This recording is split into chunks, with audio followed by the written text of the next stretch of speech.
Depuis le 7 octobre, Eyal Eshel ressent le besoin de pousser chaque jour la porte de la chambre de sa fille aînée. Voici la chambre de Roni. On n'a rien touché depuis le jour où elle a disparu de nos vies.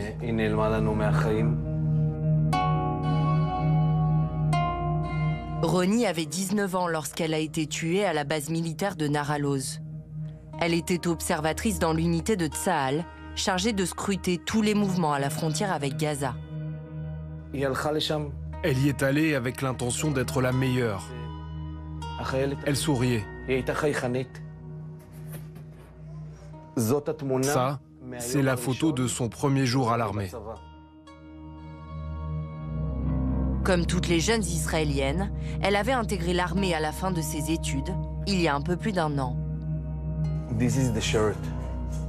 Voici son uniforme qu'ils ont trouvé dans la base de Naraloz.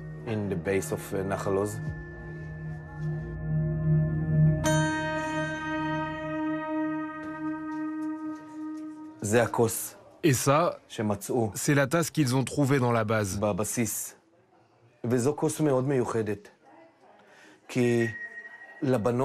C'est une tasse très spéciale, car les filles n'avaient pas le droit de bouger la tête de leur écran. Roni en a donc acheté une comme celle-ci à chacune des filles, pour qu'elles puissent boire pendant le travail sans quitter leur écran des yeux, parce qu'il leur était interdit de bouger la tête. Le rôle des observatrices est fondamental dans la collecte du renseignement à Gaza. Surnommées les yeux de l'armée, elles surveillent 24 heures sur 24 chaque point de la clôture grâce à des caméras installées tout le long de la frontière. Elles passent 8 heures par jour sans pouvoir quitter leurs écrans des yeux. Vous êtes responsable de la vie des Israéliens qui vivent autour de Gaza. Si quelque chose arrive pendant votre quart de travail, c'est censé être de votre faute. Vous êtes aussi les yeux des combattants sur le terrain. Les observatrices ne sont pas armées. Lorsque des suspects s'approchent trop près de la barrière de sécurité, elles orientent les hélicoptères et les combattants au sol. Depuis avril 2023, elles sentaient le vent tourner.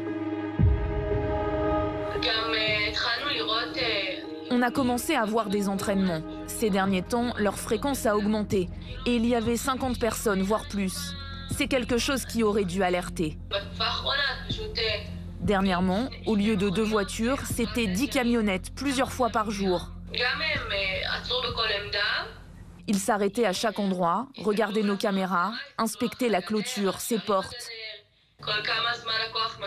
Ils calculaient combien de temps mettaient nos forces pour arriver et avec quels effectifs. À chaque fois, les observatrices rédigent un rapport à leur hiérarchie, mais n'obtiennent jamais de retour.